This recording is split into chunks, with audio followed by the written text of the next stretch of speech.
Your turn. All right. Welcome. It is Monday night. It's very late if you're on the East Coast. It's not late here. It's only 9. So we are at Late Night Book Chat. I am Andrew D Meredith, fantasy author, and this is Patricia Meredith. Patricia Meredith, mystery author. And tonight we are joined by the godfather of traders everywhere, Michael Roberti. Hello. How's it going? Thank you for coming on. Yes, thank you so much for joining Yeah, us. thank you for having me. Especially so late. I really appreciate it. And you know what? If Saturday Night Live can do it, we can do it too. That's right. There you go. Yes. So we already have some guests in the chat. Yes. Great to see you. So as always, if you have any questions for Mr. Roberti, please leave it in the comments with an asterisk before the question, and we will note it to ask at the end of the interview. Other than porridge. Yes. We're going to talk about a lot of porridge tonight. All right. But first, I'll give my recipe, maybe. Yes. Ooh, okay. Mr. Roberti, will you please tell us all about yourself? Yes, who you are. All right. I am Michael Roberti. I go by Mike. I'm a fantasy author. Right now, I'm working on the Crown and Tide series, which takes place in my Traderverse, which is a world where writing disappears when the person who wrote it down dies. I've got book 2 just came out, A Grave for Us All. Book 3 will hopefully come out sometime next year. And I've got a few other side projects in that universe that I'm hoping to work on throughout this year. But, as we've talked about before, in our private chats, Andrew, we've got kids and things, and it's a busy life. Yeah, it is. It is. Awesome. So 2.5 books right out so far. Yes. And you're working on the 3rd. Yeah, I thought I saw a cover for 3, right? Which one? Did I see a cover for book 3 yet? Oh no, that was I have one of my side projects has a 3rd cover. I'm kind of deciding what to do with my covers. I might do a recover sometime soon. And do kind of a maybe not like a special edition, and it may end up evolving into a special edition, but maybe add in a dramatis personae to the first nice. Book and stuff like that, Awesome. All right. Cool. Well, I love the idea of the writing that disappears. Yeah. Thank you. So yeah, that sounds really fascinating. So I want to ask you more about that in a minute. But first, we always start with our random questions. Yes, the Stone Grail. Yes, this is the Stone Grail full of random questions. And we'll see who pull the one that we always pull. Nope, not yet. Okay. All right. Have you ever bought a book that you'd already read? Yeah, a few times. Yeah. A lot of times I will, if I really enjoy the audiobook version of it, I might pick up the book of it. And sometimes it's weird to see how you experience those things differently. And the one that really pops out to me, and I may have mentioned this on a different interview before, but Slaughterhouse-Five, which was one of my favorite books of all time. It's probably in my top 10, though I think Cat's Cradle beats it out for Vonnegut. Okay. But it's read by Ethan Hawke on the audiobook version. Ooh. And it's just really, so I've gone back, and that was the first way I experienced it. And that was a really kind of transitional time in my life too, was when I was applying for teaching jobs. So I was on the road, going to interviews, listening to Ethan Hawke read me Vonnegut. And I've gone back and I've read it since then in text. And it's it's really, again, it's really good. It's one of my favorite books, but there was a really weird magic to Ethan Hawke's conversational tone when he read that book. So I'll do that sometimes, or I haven't really done special editions yet because I mentioned, I should probably mention this with my bio, but I'm a high school English teacher and in North Carolina, so it's one of those things where it's kind of I don't have special edition money. You know what I mean? Yeah. What is your favorite Ethan Hawke movie, and why is it Gattaca? I've never seen Gattaca. So you would love it so much. Oh, we should do a watch together. Yeah. Yes. My wife made fun of me when we got married. I had 8 DVDs, and I would just read the same books over. She's looking at me right now from there, thinking that probably that is too high of a number.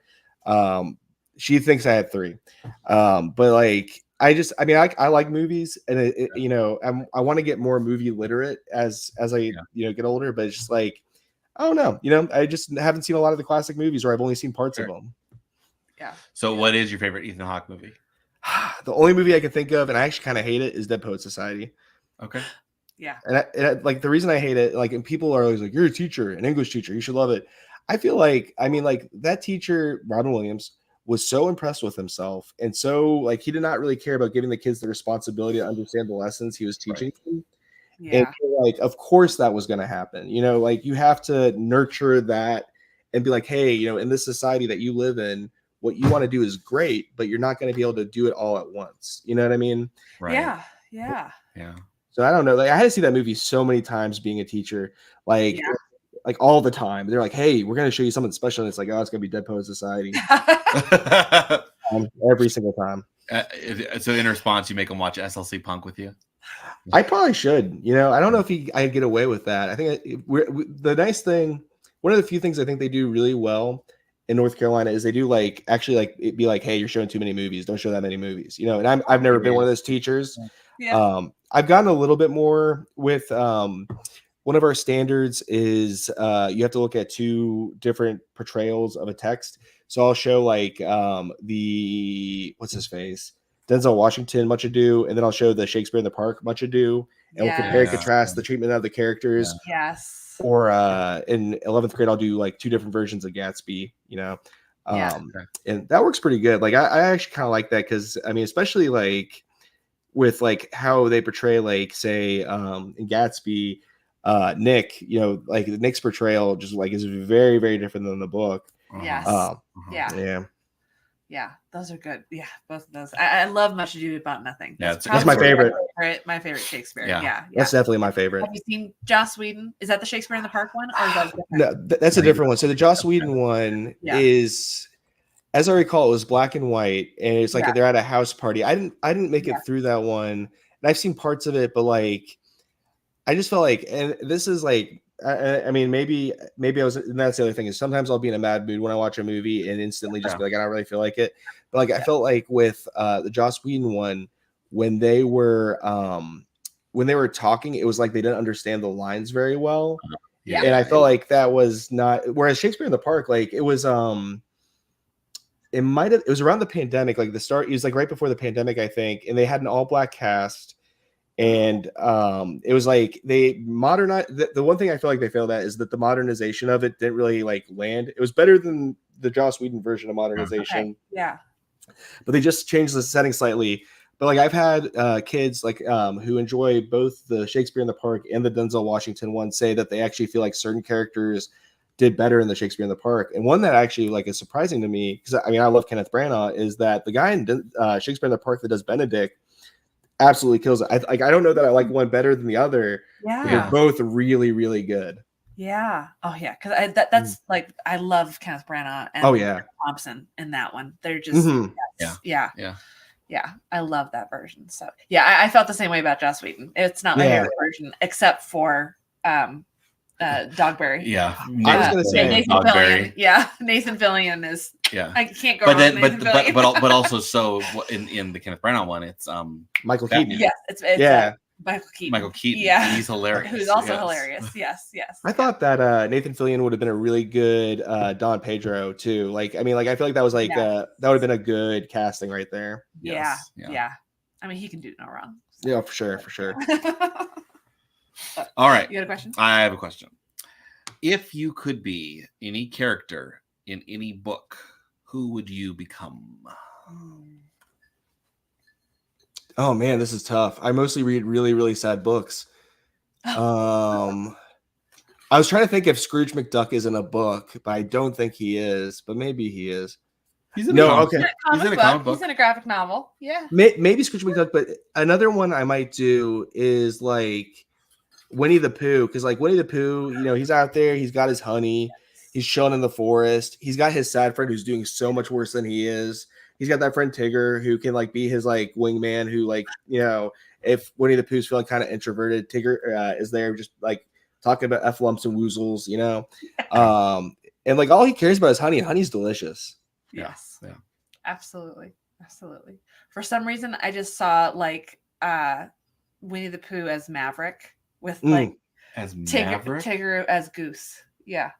Oh, like the sorry, I was thinking the movie Maverick. I know, no. Maverick to him is always Mel Gibson as the poker player. Yeah. But like, that's the thing is like if you're Winnie the Pooh and you're having a bad day, all you have to do is look over and it's like, oh, there's Eeyore Could yeah, be worse. yeah. You know. Could be worse. When you read the actual book, oh my Yeah. gosh, what a soggy blanket. Mm-hmm. Well, he's It's just, intentional. Like, he's intentionally down. He's just snarky, trying to wreck everybody's day. Yeah. Yeah. Ugh, Yeah, I drew. he's such a down. I drew it. You Too. drew it again. You did. I have one question and then I'm waiting She's for a saving mystery for one author. person, and I draw it every week. And every Okay. week you pull it. All right. Do you own multiple editions of any books? Like, is there one book that you have to, always buy more? The only one I can think of is and like I don't know that like I own the one edition, and I probably own another edition that I accidentally took home with me, and I probably have like somewhere at my parents' house I have an edition.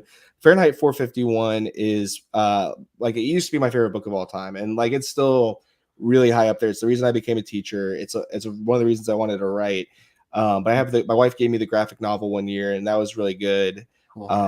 And then I don't remember which version I got when I was in high school that was a big one that changed my life. And then I have a copy of the class set that I have like floating around here. And that's the only book I can think of that I have multiple editions. There have been several editions of that I've wanted to buy. Some of them I think were just art pieces, so I don't know that you can actually go buy them. One was a copy of Fahrenheit 451, but the spine is a matchbook. Like you can like light a match on it. Yeah. And I thought that was neat. But I think that's an art piece. And then there's one made out of asbestos, so it can't burn, which I think is also an art piece. But like I would love to have like a weird edition of Fahrenheit 451 like that.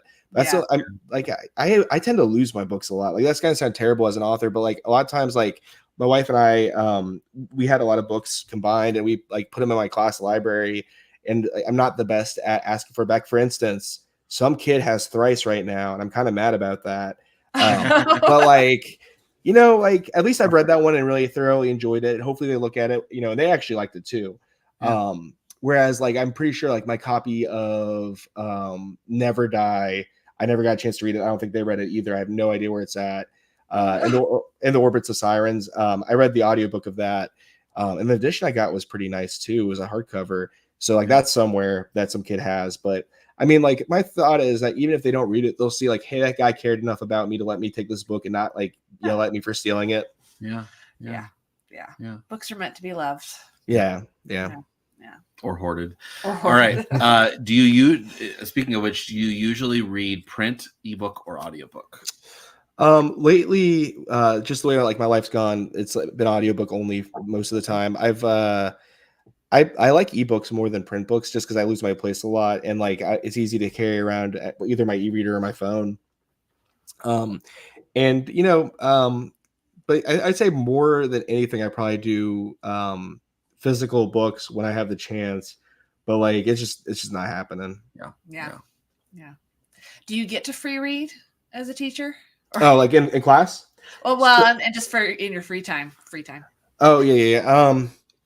So I mean, like I've done it where I've had like kids try to do free reads with the class. It usually doesn't end up very well. Yeah. And then what I've done in the past, more during the pandemic, I got to do it because like so we had to log our hours and justify basically that we were doing work. So I was vetting books. So like I picked a lot of classics I hadn't had a chance to read yet. And went through them. So like I had never gone all the way through 1984. I finally finished 1984. Nice. Yeah. Did the Bell Jar, which I really like the Bell Jar. Yeah. Went through a few books that were more modern and more recent just to see if they would be, worth getting or whatever. And some of them were. The problem is, funding and stuff like that. And then there's all sorts of other problems. But I've asked for, I guess I probably could ask for another book now, but like I tend not to ask for things, but I asked for a book like 5 years ago. And they got it for me, so like I was super stoked, and I just haven't dared to ask again. Yeah. All right, so let's cross arts and go way back to young Michael Roberti and ask. I want to know about your life as a front man for a punk rock band. Tell us. Sure. So cool. So I started out as the bass player, mostly because I was not very good at guitar. And, so my best friend and I, we'd always talked about being in a band. And eventually we finally found a drummer, which is the hardest thing to find. Some guy told us about him. And so we go, and at first, like we talked about being like an indie rock band to meet girls. And then we're like, well, that's kind of hard, and none of us can sing, and none of us really listen to indie rock.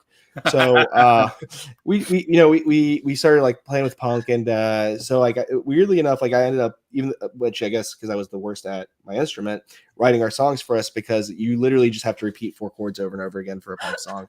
Sometimes you add another 3 chords in there, but you really just like, it's like the beat's like very much like, I don't know if you guys can even hear this on this thing, but it's like just like really fast, like just like constantly strumming and going. So I would write the lyrics. We had a lot of lineup changes. Our first singer, we had like some really weird drama with him.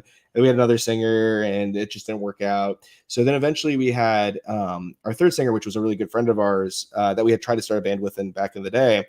And the problem was like he either couldn't remember the lyrics or he'd get nervous or whatever. So a lot of times what would happen is, and I was gaining confidence at this time because I'm kind of shy, is like he would like look at me when he forgot the lyrics at a show, and I would just be strumming my bass, and I'd go up to my microphone and start singing the rest of it. And then eventually we decided to be a hardcore punk band, and I had gotten for my backup vocals on our CD. People really liked my vocal style, and they wanted me to. So we just like kind of switched me over. But it was kind of a nice and fortuitous thing, because like I was still a very nervous kid. I remember I had my first speech project ever, like around that time, where like I almost like peed my pants and cried. And so anyway, like, I would just like have my microphone, I'd be turned away from the audience, and I'd be just waiting for the song to start.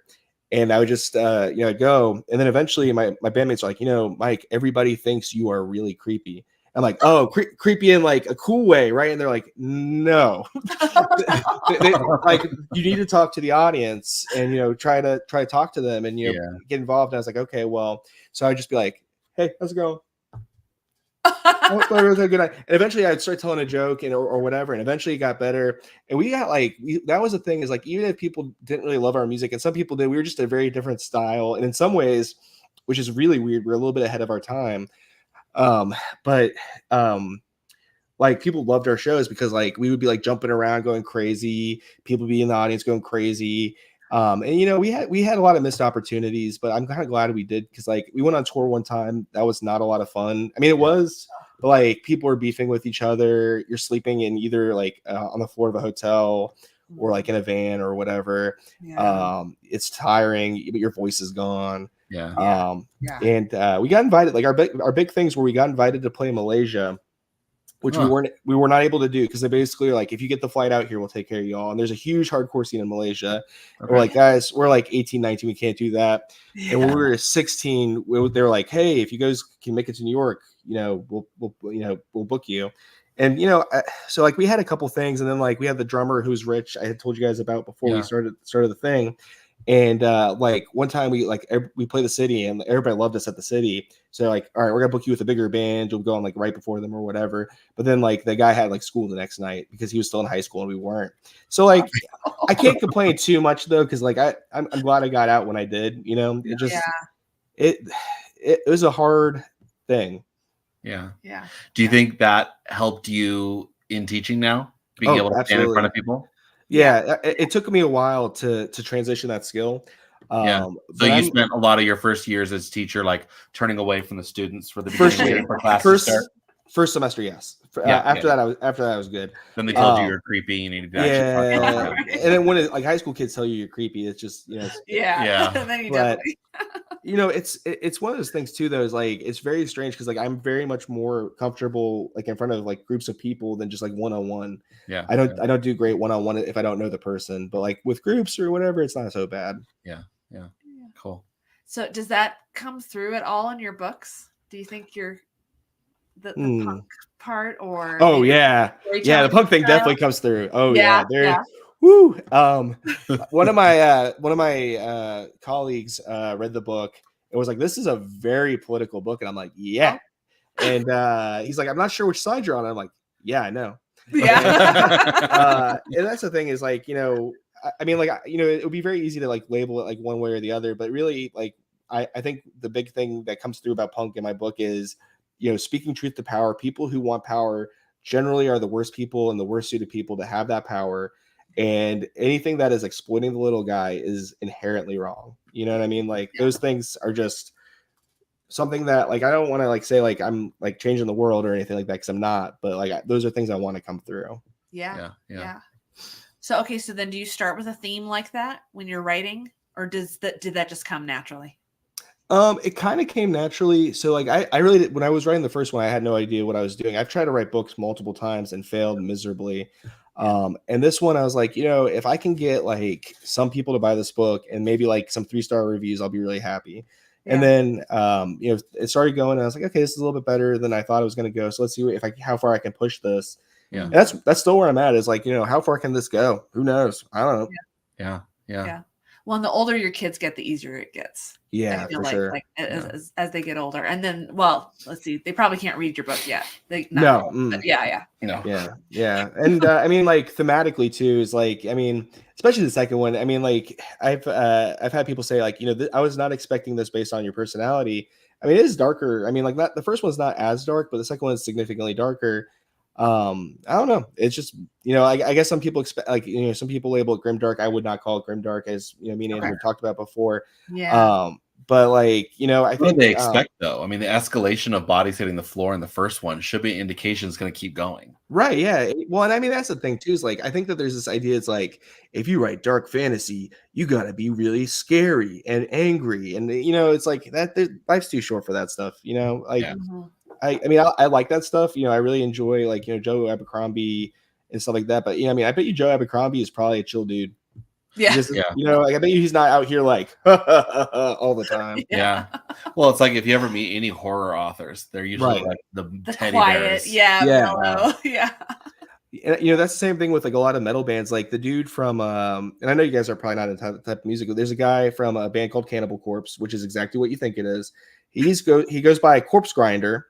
But he like literally everything on his Instagram is like, me and my family went to Disney World. It was a lot of fun.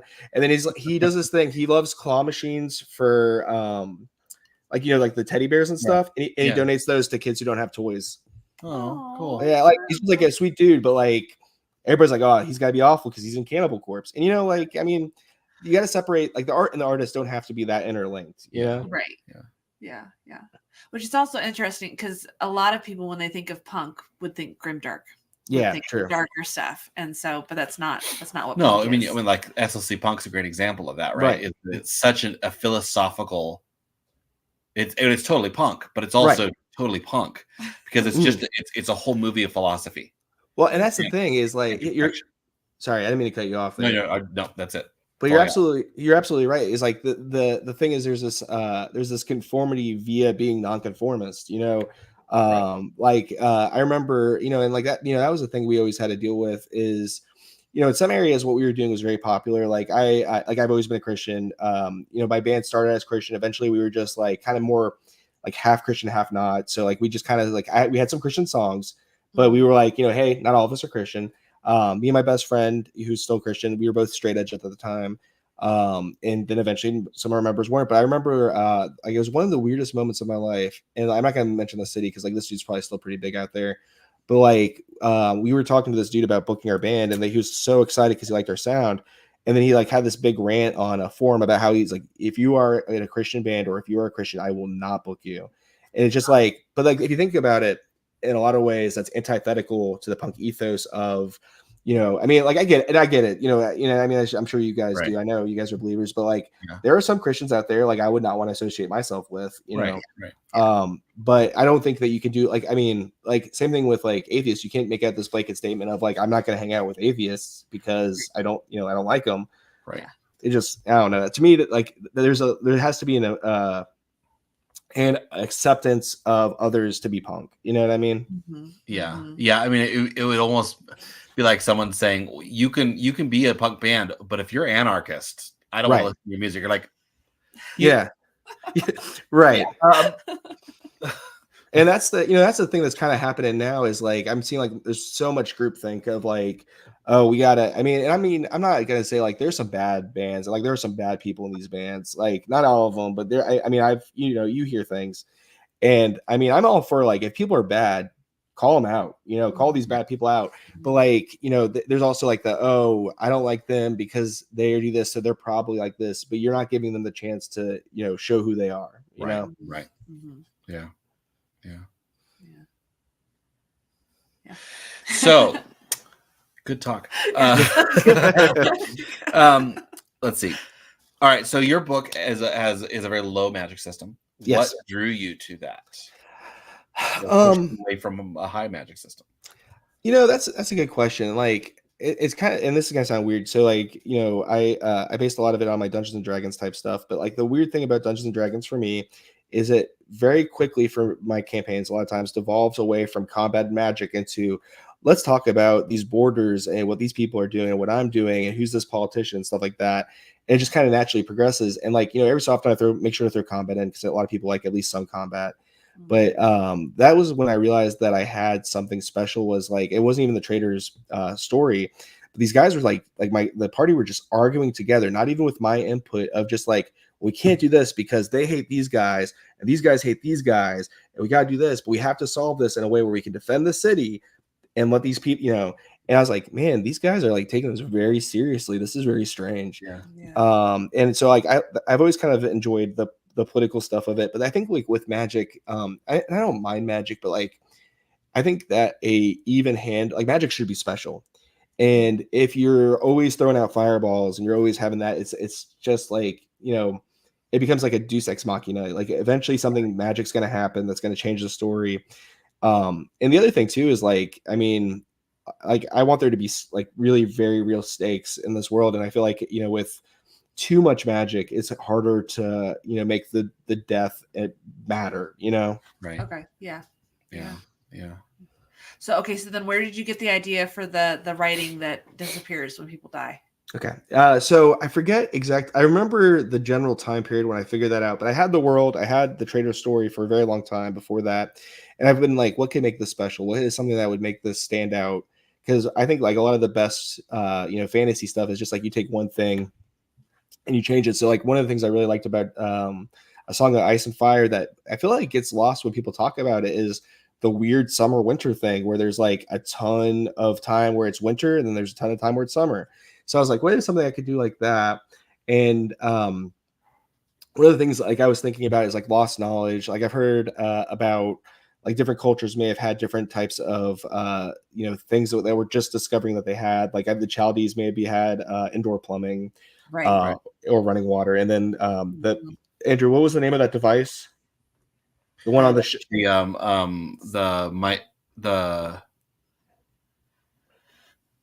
which one? The Greek clock thing that was found on the Mykonos yes machine. Yeah. And where it's like they find it and they're like, well, why did we not know that they had this? And it turned out it was like the one thing that they had, and the ship sunk, or like and I was like, I'm kind of like obsessed with like the written word history, like when the Irish monks got raided and all that history got destroyed, like what got destroyed there. So like if you think about it, in a way, if like a person dies and everything they've ever done is just gone, what are they missing? And I mean, like, what are we missing? Even so, with having permanent written words. Yeah. Right. Yeah. That's I figured it was probably somewhere historical.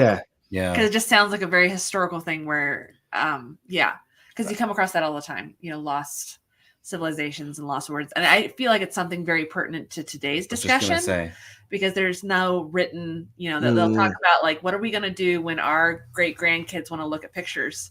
Right. Yeah, absolutely. What happens when an EMP hits and we lose it all. You flat right. Everything. You've decided it was better to put it on the cloud, or like, well, or was it? Yeah. Well, and that's something I'm gonna go to, and I don't know when I'm gonna put these things in, but like, so there are actually cultures in the world that have not shown up in the books yet. Like one, and I forget who this is in real life. And I heard about this on a podcast, but they didn't develop written language. What they developed was like knots and beads, and that have very concrete meanings. So I decided that one culture has that, but it's hard to communicate in that because you have to be very specific and concrete with it. And I got some cool things. Like I've actually talked to my D&D players about it, and they're like, how cool would it be because it's basically counting and a proper, like in a noun. They're like, what if like their death threats where they just hand you the knot for one dead man? You know what I mean? I was like, that would be really neat. That's cool. And then there's a culture. The dead man's not, yeah. And then there's a culture in the area of the world that's not even part of the book yet. It is on the map. I have a lot of stuff for it, but it's just not there yet. They believe writing is a sin because if man was meant to write, it would be permanent. Huh. Yeah. Interesting.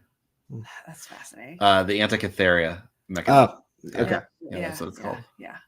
And traitors. Traitors. Right? Yeah, traitors. Yes. Right. Not so traders, but traitors, yes. as in. Yep. Stabbing in the back. Yes. Yeah, this is the universe. Hopefully they all understand that this is, stabbing. Yeah. We're not just rocking on. No. That's right. That's true. So are there other civilizations that have inspired that idea? Yeah. So the one with the writing is a sin, I'm thinking of like Homeric poetry, and like oral tradition, and then there is one for the knots. I think it's a Central American or South American one, but I don't remember who it is. I think it's Peru. I think it sounds right. That it's I know it's in that general vicinity. Okay. I love all of that. It's Yeah. so cool. Yeah. I was trying to think of the word, the schist disc is that Egyptian thing where they think that it vibrates and it sends signals or something. And it's a telephone, basically, an early telephone, but it's something that they've uncovered. Or like in the pyramids in Central America. Though the ones they used in Return of the Jedi. Mm-hmm. But those that were the Mayan, they actually are parabolic projectors. So you can have a tower that's 10 miles away, and you can talk in your normal voice and be heard in the next tower. Yeah. And so that's amazing. Then like whisper rooms. Yeah, right? whisper rooms. Then you go downstairs to the next level to signal to the other one, and then go back upstairs. And so you could actually talk over distances at normal volume. And it's like, that's insane. Yeah, absolutely. That I might have to steal and use eventually, because I think that would be that'd be very neat. Yeah, I'm gonna steal that. So guys, you might want to delete that out of this part in case people you can always talk to us about sound theory, because sound theory is like our thing. Okay. Yeah. Well, like having a vibration killing a goldfish. That's happening. Oh yeah.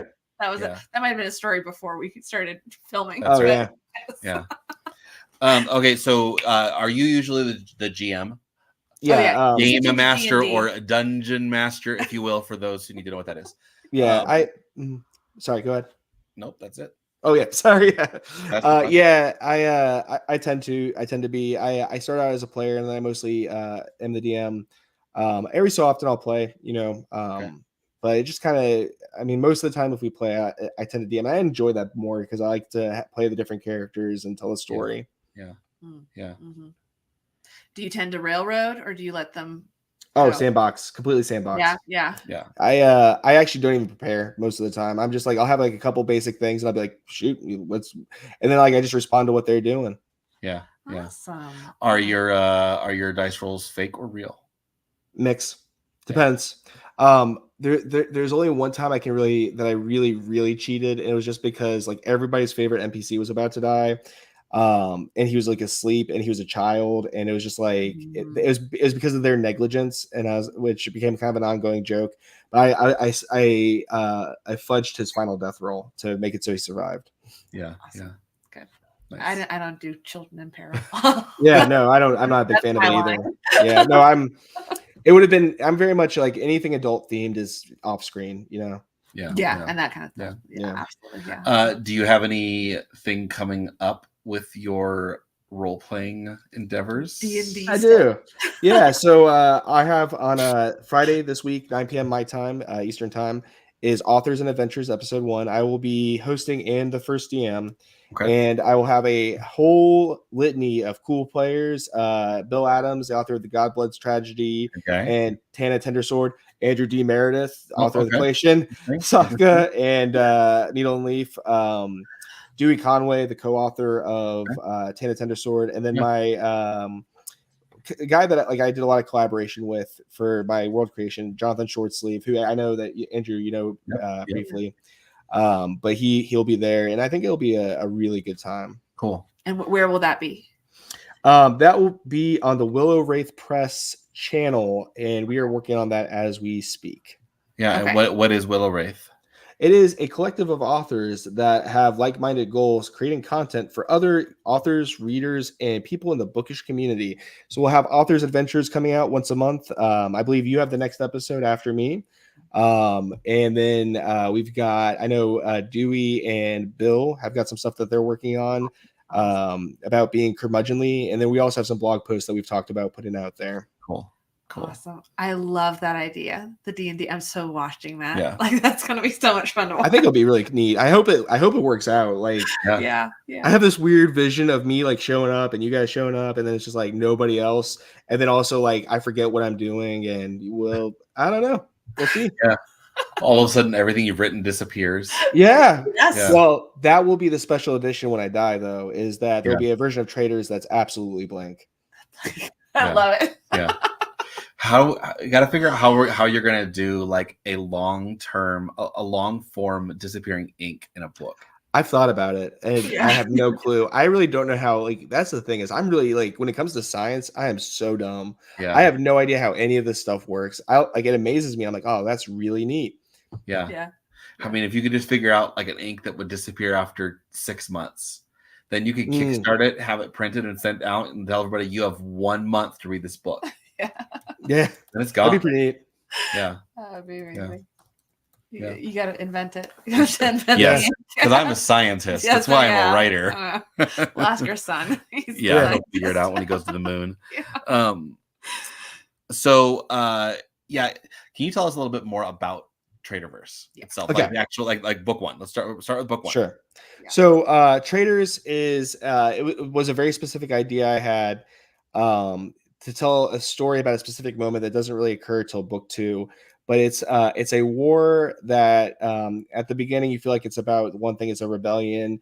You follow 3 main characters. You have the son of the chief who's a warrior. You have the daughter of the chief who is back home and is kind of like reflecting on the things that she sees. And you have the man who's killed their half brother, the nephew of the king, who you may think at first is maybe a warrior, but he's just a foppish individual, very Kenneth Branagh as Gilderoy Lockhart type guy. And as you progress, and usually people get to the intermission, that's when they're like, oh, this is not what I thought it was about, because there's more to it. There are more people working behind the scenes to make the war happen. There is a very specific end goal of the war that's not maybe what you think it is. And then eventually it ends when we find out that there is even further people involved in this, and they have other goals than our main cast. And I'm gonna excuse myself real quick. I'll be right back. Yep. Go for it. Yep. So. Go ahead. Yeah. What are you working on right now? Well, no. We're talking about him. Oh, we are. Don't worry about me. So, the D&D thing. I want to hear more about that, like because you've been kind of part of the part of the chat. I've been working with Willow Wraith for some articles I need to actually get writing on pretty soon. Yeah. But yeah, it's gonna be fun because he's gonna be playing inside of his book. Okay. So we're gonna be playing characters that he's kind of pre-generated, like adjacent to the story, or like playing the storyline. Yes, I know there's some authors who are talking about doing like breaking their own book, where you play characters and then play a scene, but you literally wreck the whole thing, and so it's a what if, like a Marvel what if. Okay. But this will, my understanding is going to be a story adjacent to the storyline. Okay. So we get to play inside of the trailer. Awesome. That'll be so cool. Yeah. I love that idea. I am back. Sorry guys, I drank way too much coffee. Yeah. No, we're talking about the D&D. So it's not following the storyline of the book at all. It's a parallel story. Right. And I mean, some authors might do the exact story, which is fine. I was just thinking, I was like, well, what would be something kind of neat that I haven't explored? Because I like this world and I like the characters a lot, but basically, we are going to look at what if this story could never happen, so we're going to prevent the story from happening. Okay. Awesome. Nice. I love that. All right. What were we talking about before we get... Well, he was telling us about the book, and then we were talking about D&D, so and I'm going to be playing Javert. Basically, yeah. Do you guys have pre-generated characters, or like, are you picking the characters, or are they picking the characters? So I picked the archetype of the characters and like roughly what they'll do. and like sort of the stakes, and then they're going to flesh out the character's name, more about the personality and stuff like that. Okay. Awesome. Yeah. That's going to be so cool. I think it'll be really neat. So what brought you to that idea? I really enjoy some of the D&D podcasts and YouTube channels I've seen, and I've always wanted to do that. Originally I was gonna like just stream Traderverse just the whole time, and I was like, I don't really have the time to do that. Yeah. And I was like, well, also like like reading some of these books, like I would love to experience more of the Clatian saga, or I'd love to experience more of a lot of the books that I've read, and it's just like, well, how could we do this in a way that will help both the author showcase their world, but also like have something fun that people can tune into, and not necessarily have it be a big promotional push about the book, but just be like, let's all have some fun, Yeah. Right. Yeah. Yeah. I think it's such a great idea. Yeah. So will you guys record the sessions and maybe publish them? Like, Yeah. Because they're gonna be yeah. Well, not just that. I mean, like write them out, like as a transcript. Turn it into a book of the story. Because I know some D&D, like your cousin, right? Yeah. Journal entries, their episodes, right? Right. And post them as a blog. Yep. So that is a good idea. I've done something similar in the past where I just kind of like would do a rundown of my sessions for the people who are playing.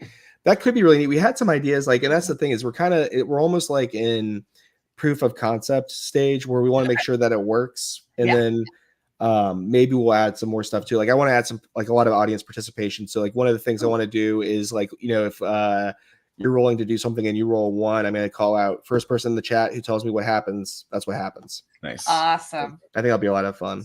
And then once you have enough followers too, you can do super chat, and then you can have super chat pay. Throws $2 at the super chat, and then you've got. Okay. Yeah. This is such a neat idea. All right. Okay. So we talked about Traderverse and D&D. Do you have any other projects that you're working on? All of them are Traderverse to some degree. So I'm working on a Witcher-esque, though it's kind of more humorous than I thought it was going to be, where it's set in, and I was actually really happy because like somebody who read the sequel to Traders, there's like one character from this region, and he's like, I need more of that region. I'm like, well, guess what, buddy? That's what's coming up. Excellent.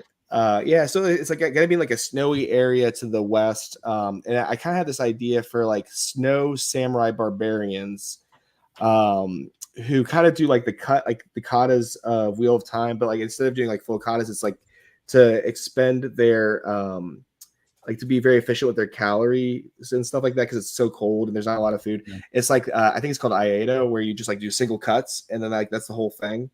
And this guy is, so that they're actually lore nerd time. So Yuru Javert is going to be a judge of the Lion God Win.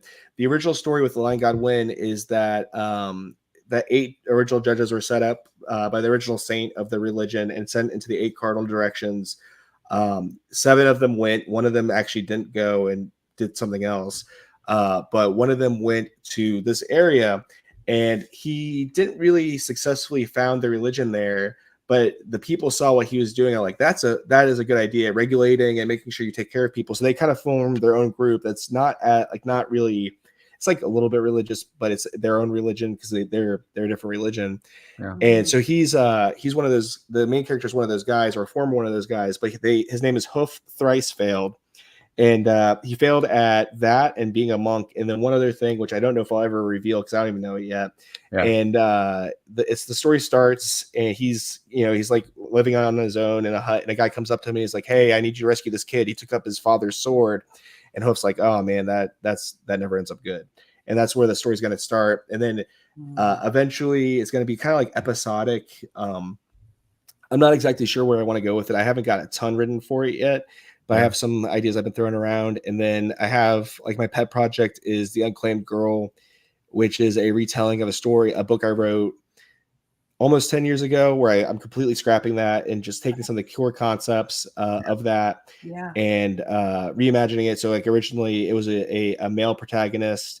It was more like more much like a Dungeons and Dragons, like the journey type thing. And this is more of an introspective, maybe a little bit of dark academia exploration of the self. But like she wakes up one day and she's supposed to go to school, and she's a teenage girl, and then her mom's like, get up, and she's like, why don't you tell my brother to go to school? And she goes, you don't have a brother. And not only does the mom not remember the brother, but the brother's room is not there. And when she goes to the family book of names, because and actually I didn't talk about this in the Traders, but in Traders, a lot of characters carry scraps of paper with people's signatures on it so they can see when people die. Yeah. In other cultures, they a lot of times they'll have like a family book of names, and his signature is there. So like it's like, well, why? And she's like, hey, my brother's signature is still here. Why? You guys? They're like, hi, you're playing a prank. You're so funny. And it's just very odd and disconcerting. So that's something I'm working on too. Yeah. Oh, I love that idea so much. Yeah.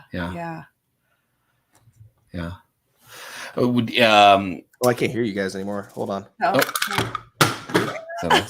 We're good.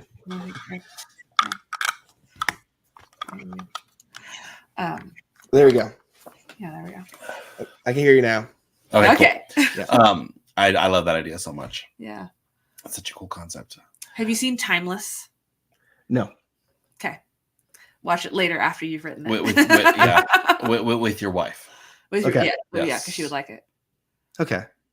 You're talking about Timeless. Yeah, the TV series. It's on. Sorry, I was thinking of the time movie with Rachel. No. It was only 2 seasons. It was canceled right at the cusp of COVID, right? So they with Ewan McGruff.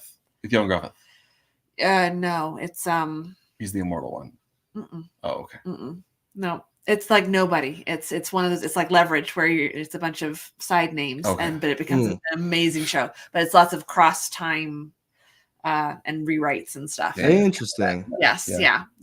So are you one of those people who likes to read similar things and then to what your idea is, or do you avoid infection? Right. Yeah.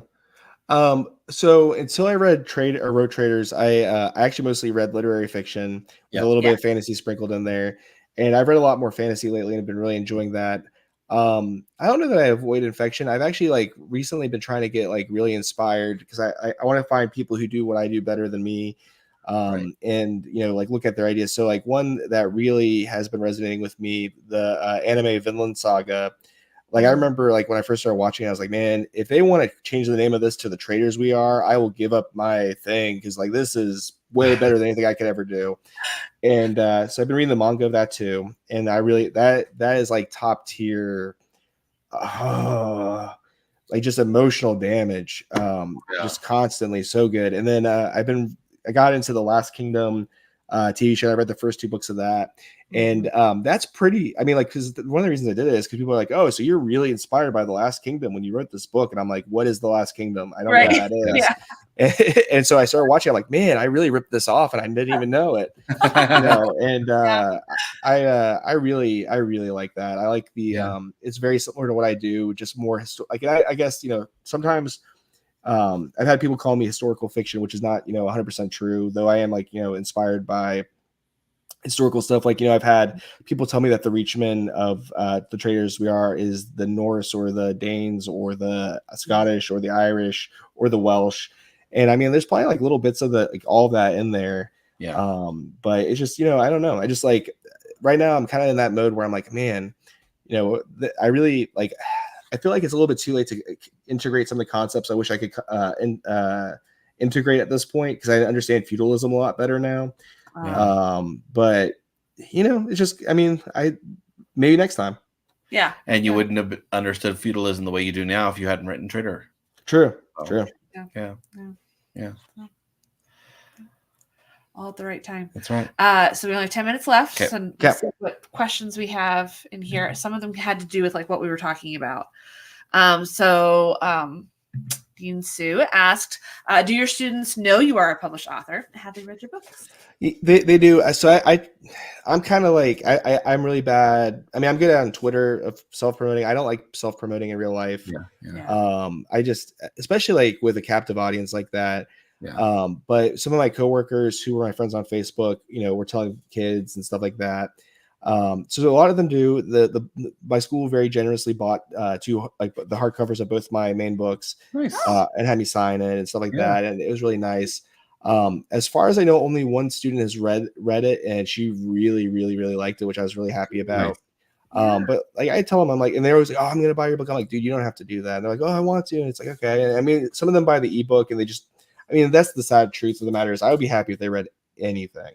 Yeah. So many of these kids don't read anything, but Mm-hmm. It shows them that there is some value to learning how to do this stuff. And, I've had some kids ask me to read their writing. I mean, I try to, not like kill it with critique or whatever, but just say like, here's some things I think you're doing really, really well.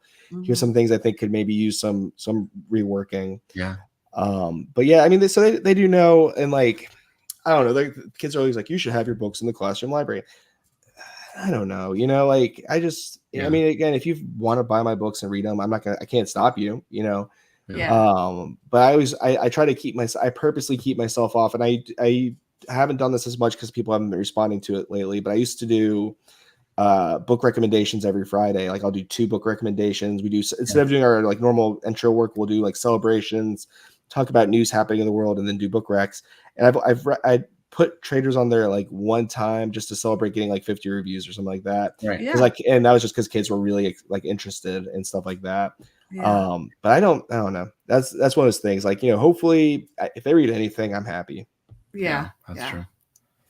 So have you heard? So just the one gal who said she liked it. Yeah. So what about your fellow teachers? Have any of them? A few of them have. Yeah. Some of them really, really enjoy it. So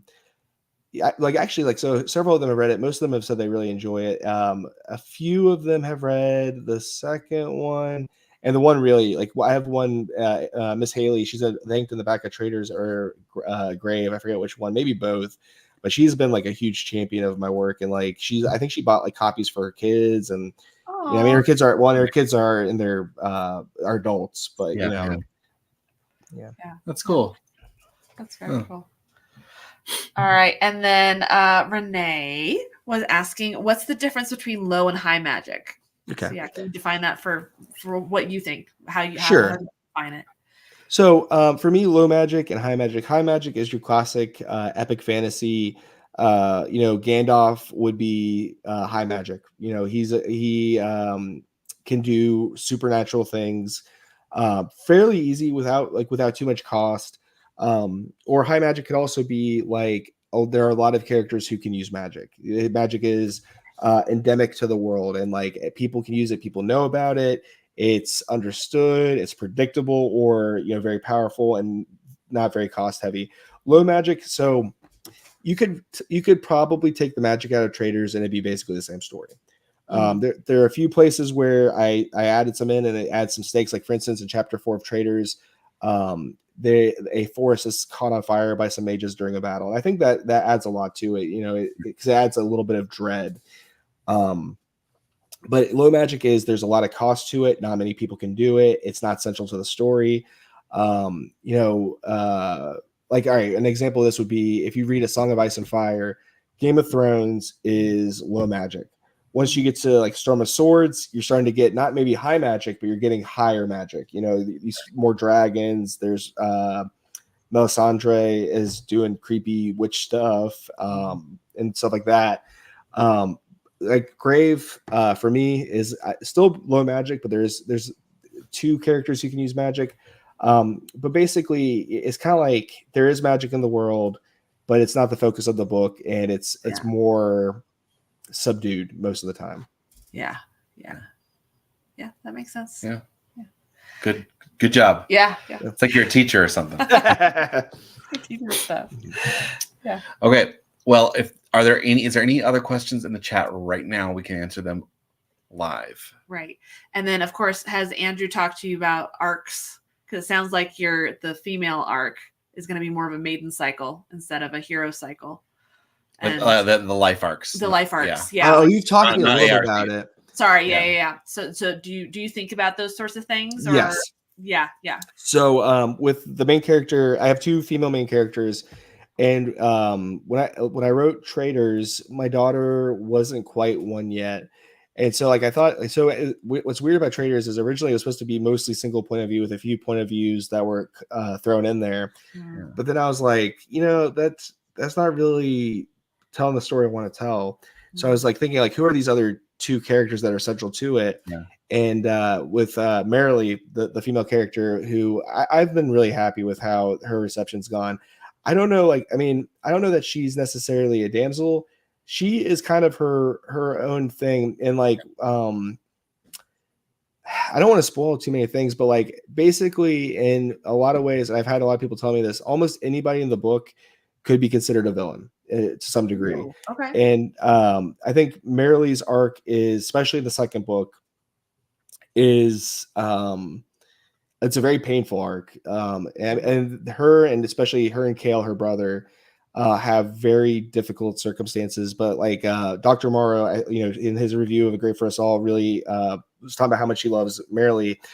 And that meant a lot to me, because I was afraid of, speaking of being afraid of not being able to write a book, what if I can't write women? What if, and that was the thing, is I made a just choice that I don't want my daughter one day to read my books and be like, my dad is a misogynist, or my dad doesn't understand women. Bro, dude. Yeah. So her and Freya, who's the other female main character, kind of have reverso arcs, whereas Marilee's is very much traumatic and sad. Freya's is still sad, but it's more about overcoming trauma and overcoming your sense of doubt of yourself and trying to find happiness, even though you don't maybe feel like you deserve what you've found. Yeah. Mm-hmm. I mean, you have a very even cast. Mm-hmm. There's nothing bro dude about your books. Oh, good. I really tried. I really wanted, I want these people to feel real. Yeah. And this is not meant as any kind of belittling way. It's difficult to do. But it's also not that hard. Yeah. You know what I mean? No, I feel you. Just write real people. Exactly. If that's your goal and your focus is, that's what's going to pour out. If you're worried about it, that alone is a self-fixing problem. Oh yeah. And I mean, there's definitely authors I've read where it's have you ever talked to a woman before? Yeah. Oh yeah. Gosh, so many. Yeah. I've seen vice versa too, though. Yeah, true. And I mean, sometimes women have trouble with men, but and there's definitely that. And that was the other thing too I try to work on, was how do you make the cast believable, but also not objectify them. So I try to portray Marilee as attractive, but I don't want her that to be her main thing. Right. I mean, she has to be, because the story requires it, but is it really, so I did very low description.